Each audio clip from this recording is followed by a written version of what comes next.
Hi, in this second video I'm going to talk about how it was to be an international student at Columbia University. So of course I'm biased, it will be from the point of view of a French student, like I'm French, and so a lot of, I say, my culture shock or a lot of things I lived will be coming from this background, but I think a lot of it could be can be extrapolated to any other nationalities. So thank you for watching. I'll be continuing my previews during the video, and I hope you like it. Hi, so here we are at it again. I made a little list of the things we have to talk about. I'll try to be faster than next time. So the first thing I want to talk about is how did it go for applying? Like what I believe are the things that are important to know when you apply. So for me, I think one of the big pain points is getting recommendation letter from the teachers. So one thing I would advise for this is to find teacher actually want to write you an offer, a recommendation letter, because a lot of teachers don't want to put any effort in it, and it shows. Like if they want to do something fast and not like good quality, like there is no point. Like why? So you have to find. Also, it's better to have teachers that actually know you, because those, first of all, they will not have to invent some bullshit or whatever. Like they can just say your real um what's the name, your real talents, or the real good thing to say about you. And also, I guess if they know you well, they will feel more. They they will feel like helping you more, because if you're just some student you have seen one time, and even if he's a nice person, or if maybe he's in good faith, you'll still get a better recommendation letter by someone that knows you. The second thing will be for your own personal statement. I think that's the name. But basically, your like motivation, like your cover letter to apply. For this, what I would suggest is that you go on the internet and watch the tutorials, like not the tutor like on YouTube or wherever, of people that give advice um, to do the personal statement. And what I will say is that you go see someone that does it for a completely different um, program that you do. So me, for example, I went into civil engineering, and when I took inspiration of a personal letter made by someone that was applying for a medical program in the UK. So I suggest to do that, because I think it's a good way to first to get a good structure and get a good template of what you should do, while not doing something that is like straight copying or plagiat, and not doing something very common, like very unsurprising. Like, because if you take example on people that did something completely different, when you'll have to bring out somewhat like your artistic sense to adapt it to what is your actual program. So for me, if they will say things like, oh, while doing like being an intern in a hospital, I loved like helping the patient and finding ways to make them feel better while getting treatment. And it's like, for example, they will say that in the introduction, like, oh, I loved being under pressure in the operation block, like in the surgical block at the beginning, like just in the beginning of their personal statement. And the question is, okay, for me, for civil engineering, how do I adapt this? And I remember saying like, how while I was on the construction site, I love like solving big problems. Like I don't know, like it's like this is not a good example actually. Like solving big problems is not a. I could have hardly found something more lame than this, but you get the idea. It's like by trying to adapt a cover letter, a personal statement that is very different to your program, you'll have to be very innovative, and I think it's a good way to create great personal statements, and so that way when the people that read those at Columbia admission will not be like, oh, this is the 100th personal statement I read that sound exactly the same. Um, so then my other hard point was with the TOEFL. So I guess if you're already a native speaker or someone that did his education in a in an English speaking country, that's less of a problem for you. But for me, it was my English wasn't bad, but it wasn't to what Colombia was expecting. So it's like I think at the time I did it was minimum 100 points at the TOEFL. Like it was highly advised, like highly recommended. So I remember the first time I passed it, I did like 93. So I was like, fuck, that's still a bit far from it. Um, so the way I trained for it is like I bought books. You can buy these books on Amazon, I guess. Like books for there were like exercises, like things you would find you like things that are already been done at the TOEFL exams or that are very similar. And I think that's a great way to train. And also I bought like on the TOEFL website you can buy like fake tests. It's like you do a test, like you talk to the mic and you write, and you have some AI that use machine learning and give you a note, like a grade on this, and it gives you an indication of am I ready or am I not ready. It's a bit expensive, but I feel like it's worth it. Then it's just how much was it? Maybe it was $40, like the package. So, but I was like, I prefer to spend $40 here and make sure I'm ready, than spending like $300 on a TOEFL and then discover I'm just not ready at all. And so, yeah, I remember during that time I did it during the summer. I would speak only English, like to the people I knew who could speak English. I would speak only English, like only consume things in English. I was like, no French, no French. No, like only with my parents that couldn't speak English, I would speak French. And I think you just have to immerse yourself. Um, so for this, yeah, I would say just buy the books, buy the training, and make sure you do a pay for like a fake, not a fake test, like a test to check if you're ready before paying the whole thing. The whole thing. How do I take this one? Oh, I want this. Ah, fuck it. So I guess that's it for the TOEFL. And then for everything for the visa. If I had one advice is go fast. Like as soon as you get, you're admitted, you take appointment in like your American embassy. Like there are steps before this. Like you have some papers to fill to send to Colombia. You have to prove you can pay. Like you have to prove you have the financial capacity of sustaining. I think it's 1 year, sustaining 1 year in New York plus paying the tuition fees.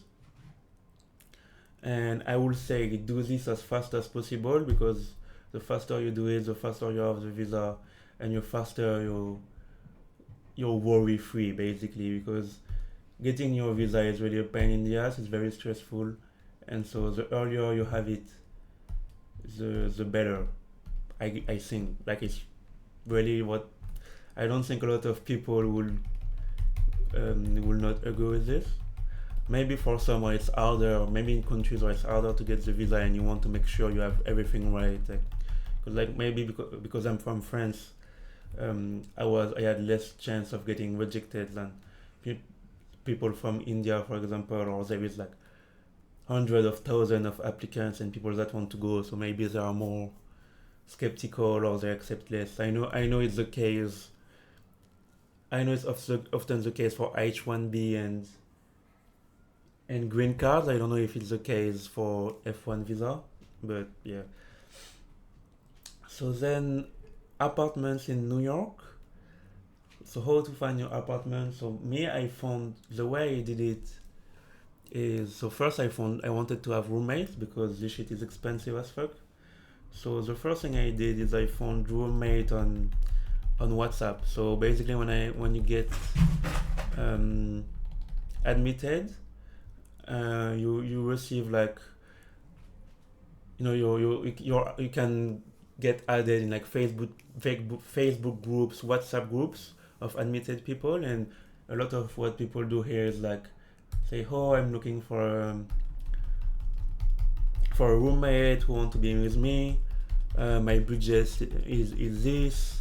Okay, for the budget, the cheapest apartment I saw were around 700 per month per person, but this is like the really the cheapest. Like you'll have to fight for those. Like personally, right now I'm paying like 900, and I know my my roommates interviewed like 80 people before choosing me, and so I'm not going to lie, I just got lucky. I can't assure you like it's more likely you'll find a place around 1200, at least 1200.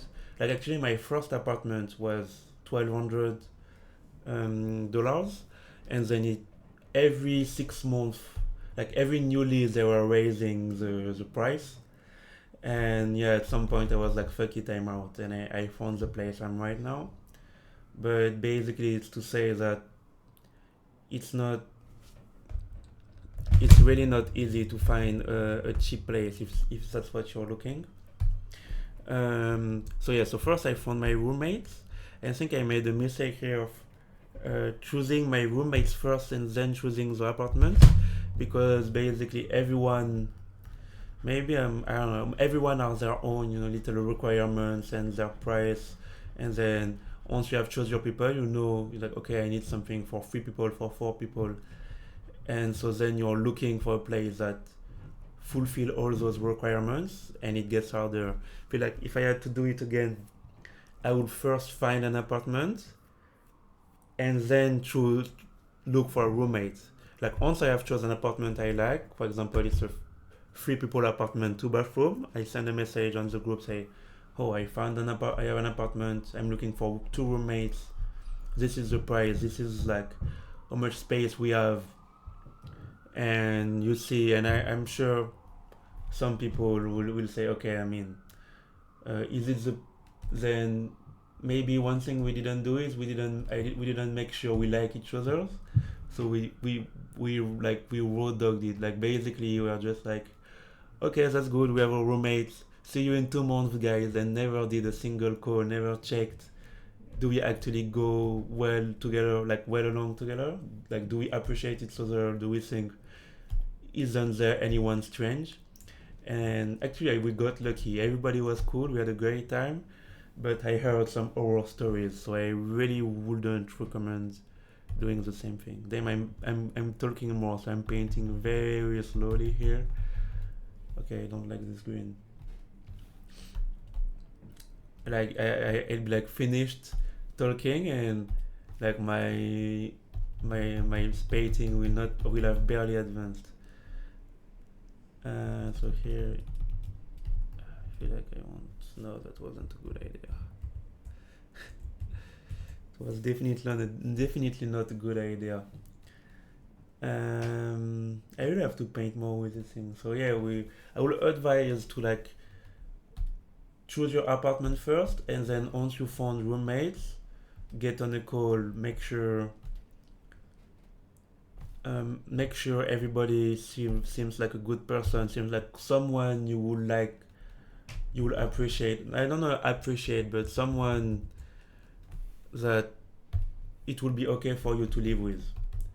Um, Also, maybe ask about important question like how do you like to keep care of the house? Like how much cleaning? How often do you clean?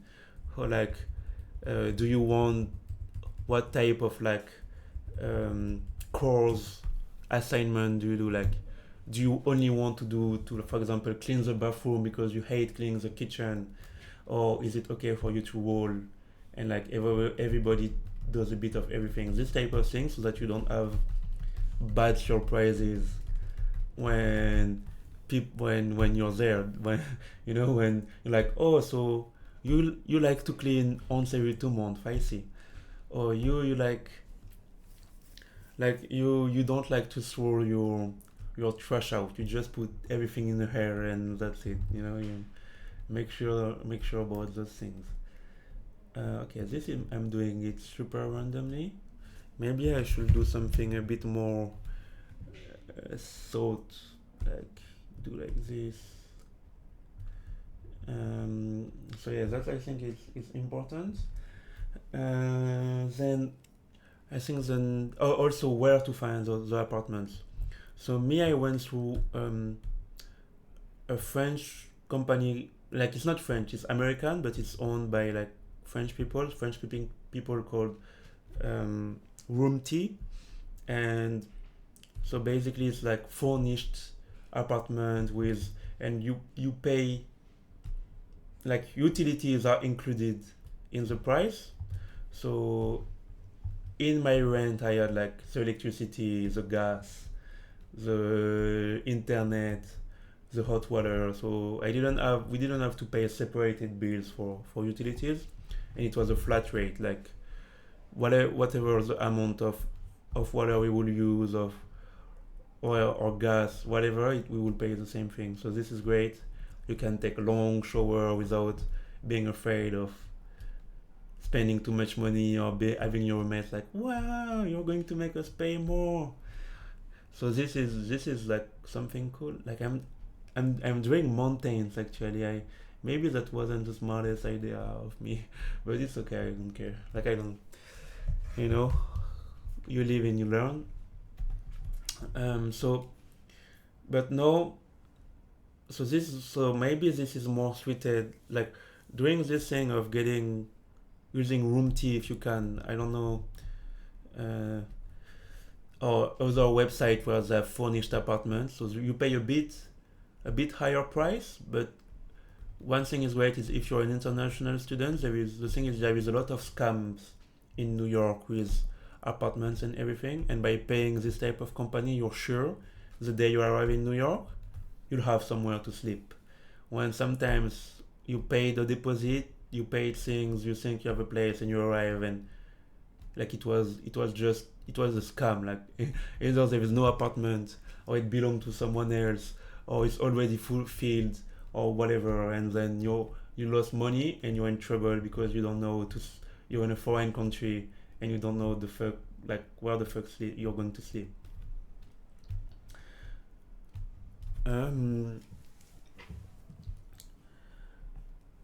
so yeah, so one website I would advise, if you're in New York, you can try to use it if you're out of New York, but as I say, it can be a bit risky because if you can't visit, if you have someone to visit, then it's different. Um, so if you can visit, I will advise you to use what we call either Street Easy.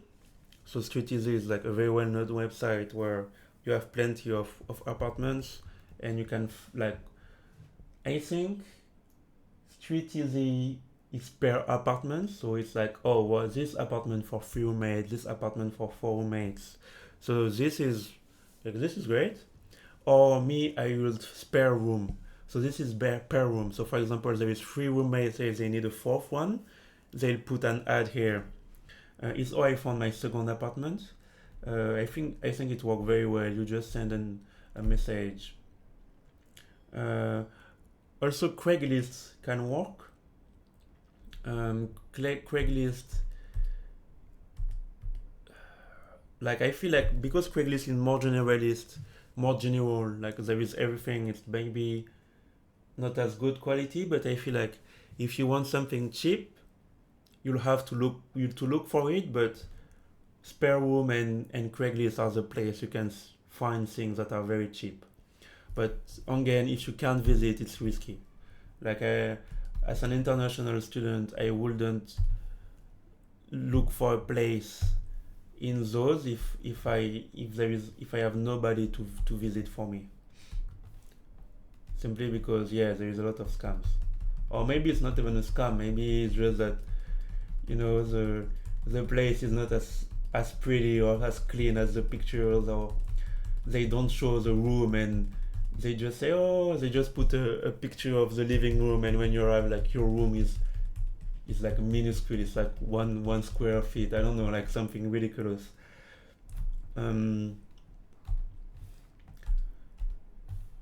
So yeah, this is. Do I have other things to say about the rooms? Oh, if you're going to Colombia, um, I will. This is maybe a bit controversial, but I will advise to find an apartment in Harlem. This is going to be controversial because a lot of people either find that Harlem is not safe, or people like usually, like, of course, it's people that don't live in Harlem and don't have a lot of experience with it, and people that are from Harlem will say, don't, you're going to gentrify. Don't let them gentrify us. But I know not a lot of people will see this video, if any people see it. So yeah, what I will say go to Harlem, like basically everything crossed Morningside Hyde Park, because it's actually a very great place to live. It's cheaper, and I feel like honestly Morningside is boring. Morningside is like boring as fuck. It's like there is nothing to do here. There is barely any culture. Like it's very hard to find good place to eat out here. It's, I don't know.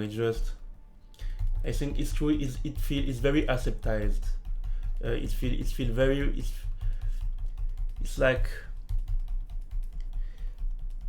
I would say, it feel like the type of place very like rich kid would feel safe, but at the expense of culture and actually having fun and living in an interesting area. Not to say that other places are not safe, but it's just like, you're basically only going to see Colombia kids, some older people that work in the area, some people that work at Colombia, like nothing unexpected. But yeah, it's boring as fuck.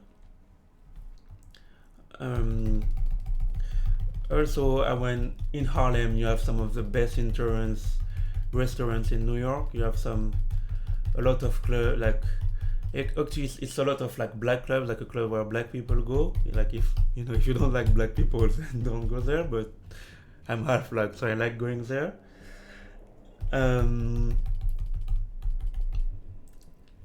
And so yeah, like even like I feel like Colombia don't advise to go live in Harlem, but yeah, don't listen to them. Do I have something else to say about apartments? Oh, ask them if they have an history with mouses and cockroach, because there is a lot of mouses in New York, and actually both of the apartments I've been in have had mouses. So it's not like, for example, the first apartment, the first year, nothing, really nothing, and all of the sudden we start having like whole bread eaten, and like and then at the beginning it's just food being eaten, and then at some point they started entering our rooms and shit. So we had to call a landlord. They bought an exterminator guy that put like traps everywhere. We killed like a few of them, maybe 5, and yeah, the problem stopped. And actually, it was like in the whole in the whole building. Like one of my roommates found a girl crying on her doorstep because her apartment was full of mouses and she was tired of it, and one went on her bed while she was sleeping and woke her up. So I have a friend that have to leave her apartment also because of this.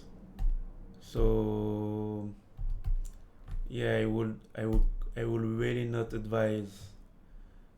Like I would advise to ask, like, do you have an history with mouse? And if there was mouse, have something been done about it? Um, why can't I choose this color? Like this is something that get on my nerve. Huh.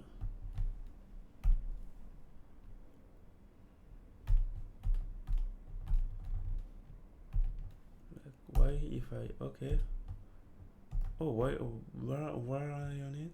Wait, what do I want to paint now? Okay, let's do this. Let's add more here. Okay, we're done for the apartment. Like cockroach also. I haven't seen a lot of them, but I know some apartments have cockroach, and it's better to make sure yours don't have cockroach. Um, then New York, yeah, New York is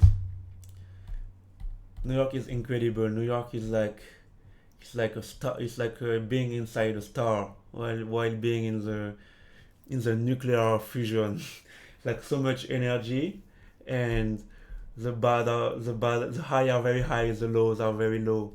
Like you can meet some of the greatest people in the world, and like have a fun time and just meet someone on the subway or at a bar or on the street or in a park, and then getting aggressed is a big board, but like some drugged people entering the metro and starting to look at you strange, or like looking for trouble with you, and you're like, oh, not again. So there is a lot of mental health problem in this city.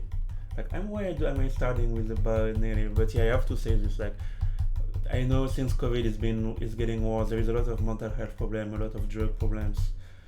So you have to have some street smart to stay safe. Like me, I've never had any problem, but it's also because I never do something that I never put myself in a situation where it can be dangerous. And I think for someone that is not used to like big occidental cities, I know someone coming from like, I don't know, Tokyo or Hong Kong, um, you have to learn. These people will have a harder time learning how to navigate the city in safety because they are not used to basically being in danger. When I come from Paris, so not to say, yeah, Paris is clearly not safe compared to some big developed Asian cities. And it's also the case for New York. I still feel like Paris is a bit safer than New York, because like Paris you have more chance of being mugged or attacked, but I guess in New York you have more chance of being killed. Okay, I'm really getting off subject here. Maybe I don't want to discourage people from going here, but yeah, just know this is not the safest place in the world. I think it's one of the most incredible places in the world, but not the safest place in the world. And so, but there is like everything you can imagine. There is in New York, like whatever you like, whatever party you like, whatever. If it's not like if you like reading and you want book clubs, if you like dancing, if you like to rap, if you like to sing opera, if you like to play chess, if you like to play chess, you can go to Bryant Park and find like super strong guys. I know it's a very good way to network too. Like a lot of my friends found like develop their like professional network by playing chess in like Bryant Park, Central Park, or wherever where you can find. Because a lot of these guys in like hedge funds and things, a lot of them are chess player or poker player. So you can really meet like great people here, like great friends, and you can find jobs. um, So thing is, it's hard. I can't speak about New York in 5 minutes, but what I will say is like most people develop a love-hate relationship with New York. Like I know New York have changed my personality and it's been incredible, but New York get on my fucking nerves. But and while getting on my nerves, as soon as I leave it, as soon as I go back to France, I'm like, fuck, I miss New York. So yeah, I guess this is some like you'll discover by yourself. Um, oh, I haven't talked about Colombia yet. So Colombia is also it's an incredible place. Like compared to what I've seen in France, like it's super pretty. The buildings are huge, so many people. Um, Sorry. Like so many people, so many things to do, so many classes, so many things to learn, so many people to learn from, and yeah, the so one I think the first thing I have to say about Colombia, I think, but while still being very like what's useful is how to choose your classes. So one thing I would recommend while choosing your classes is to like add a lot of class from the beginning. So like let's say you're hesitating between multiple classes or some classes you're not sure, like, oh, maybe I like it, maybe not, I'm not sure. Even if you're taking only 4 or 5 classes in the semester, like add them all, like you add them all, because the problem is, first of all, you don't know in which one you're going to be accepted. So you can't just be like, oh, I'm only going to ask the 4 classes I like the most, because what if you don't get them? Then uh, better take your better take your insurance, like do the safe side and add more classes. The other thing is that um, if you it may be that you add a class thinking you're going to love it, and in fact you don't. So this I was just checking if it was actually recording. So if this happens, you can be in trouble. Like not in trouble, but it's like, oh, I added 4 classes, and there is half of them I don't like, and it's too late to change them, because often what happens is the 2 last week you can delete classes, but you can't add classes. So what I would advise to do is you add any classes that you think you could be interested, and the first week of classes, when you can still change, you go to all of them and you see which one you actually like the most, and then depending of which one are you actually like the most, then you delete the one you like less, and the one of course you have to keep the one you've been accepted in. So this is what I would advise. Also, I would advise to ask previous students, or look on the internet, or like trying to find a way to ask information about the classes. Whether is it a hard class, is it an easy class, how much work does it need, what do we learn in this class, what do you think it was useful, did you like the teacher, what is the teaching style of the teacher, all these things that can be useful. Like for example, don't take 4 or 5 hard classes if all of your classes require like 20 hours, like 40 hours a week. Like you don't want that. You don't want to be like, you want maximum 2 hard class per semester, and actually 1 hard class is better. It depends how much you want to do, but yeah, I would say take one, maybe 2 hard class that you can focus on, and then two class that are more chill, more easy. um because you don't want to like get like overworked and get bad grade on most of like, or like average grade, because we just took only hard class and you didn't have time to like be good at any of them, like be very good at any of them.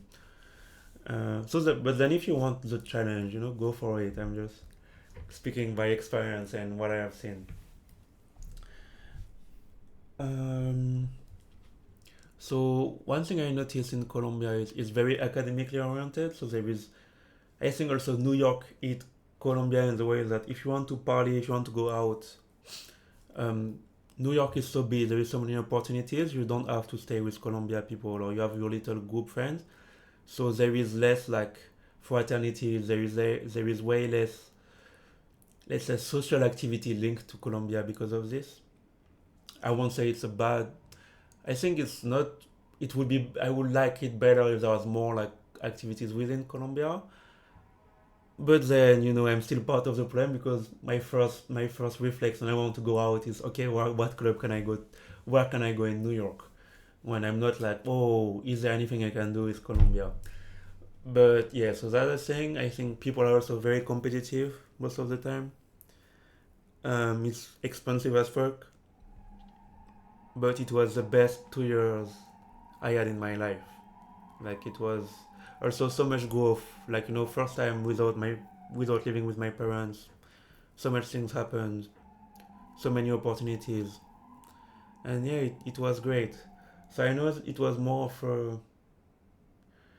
I hope I feel like I did a lot of I said a lot of empty things. Like I'm not sure I brought a lot of value, but well, it's what I wanted. I think also, do research. Like I would like it's little advice saying doing research is great.